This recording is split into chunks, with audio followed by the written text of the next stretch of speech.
The best term to describe us is not sexy by any stretch of the imagination. We're an economic development organization. We just have different programs trying to fill gaps in the community, and meeting both our startups and our existing manufacturers where they're at with what they need. BusinessJournalDaily.com 3 Minutes With is brought to you by Farmers National Bank. Save, borrow, and invest with Farmers. Take heart knowing you're helping create a strong community. Mind your money at Farmers. Talk directly to local decision makers about your loans, investments, and insurance. Farmers. Fiercely local, fiercely loyal. There are 4 legs of our stool, as we call it. The first is the program that we're known for, our technology entrepreneurship program. We focus on software, healthcare, and advanced manufacturing, but starting in July, that shift will be increasingly intensive in advanced manufacturing. We'll be working across all of Northern Ohio to set up a center of excellence in advanced manufacturing. Working with Lorain County Community College and Lakeland Community College and some other partners. Second is our Minority Business Assistance Center. Through that program, we work with very traditional businesses, not technology startups.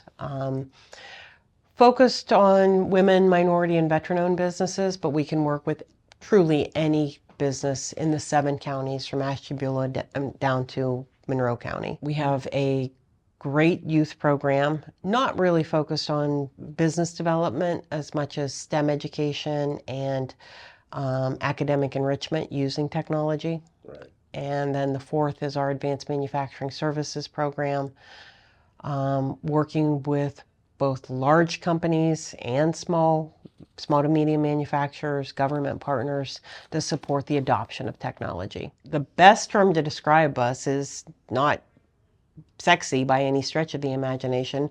We're an economic development organization. We just have different programs trying to fill gaps in the community, and meeting both our startups and our existing manufacturers where they're at with what they need. We consider ourselves to be a bespoke incubation system. When we talked earlier about the accelerator model, one of our criticisms of an accelerator model is that everybody enters at the same point and they all get the same services, they all go through the same cookie cutter programs. At least in this region, in Northern Ohio, there is not enough deal flow to run those types of activities. It's just not the right fit. People do it, but in advanced manufacturing, I don't think there's enough deal flow. So we tailor our program to truly try to fit the needs of that company walking through our door at that moment. Some of them are very technically savvy, and so they don't really need our technical resources, the people who really understand the manufacturing process or the machine capabilities. Maybe that company doesn't really have a strong grasp around the business model or how to develop a go-to-market strategy. Conversely, sometimes you have people coming from industry saying, I see this problem and I want to solve it, but I don't have the technical skills to develop the software or the materials or whatever we need. So we can be both sides of that image. I would say over the course of the last few decades, we've just seen a shift in the interest around the applications that we see, especially locally. At one point, obviously, software was the hot topic. Everybody was interested in developing the next big startups, the great stories coming out of the West Coast and the East Coast. And that still exists to some degree, but locally, we just see so much more interest and activity in advanced manufacturing. So we had the opportunity to step in as a Jumpstart Entrepreneurial Services Network partner to be the lead organization for the creation of a center of excellence around advanced manufacturing. And so locally, we had been making that shift happen over the course of the last, since America Makes came on campus, basically since 2012. But with this new designation, we will be doing much more work across all of the counties, all the way over to Toledo. So we are looking forward to engaging with both industry partners and the startup community to try to find ways to get more early stage advanced manufacturing companies into the market. So when the building is complete, I would hope to have probably 4 or 5 more mature companies in there,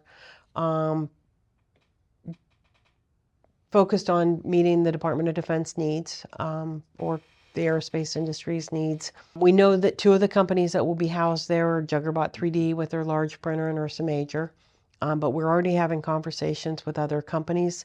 Some of them are very early stage. So in addition to the larger spaces for companies like Ursa Major and JuggerBot to continue to evolve, we plan to have as many smaller manufacturing bays as we can where true startups, companies that are 1 and 2 people would be able to lease smaller areas, and it would be incubation space, just like you saw over at TBB5, where JuggerBot started with a few offices and a very small space, and we're able to grow into the larger spaces. And so as much of that building as we can make available for manufacturing will be made available for manufacturing. BusinessJournalDaily.com 3 Minutes With is brought to you by Farmers National Bank. Save, borrow, and invest with Farmers. Take heart knowing you're helping create a strong community. Mind your money at Farmers. Talk directly to local decision makers about your loans, investments, and insurance. Farmers. Fiercely local, fiercely loyal.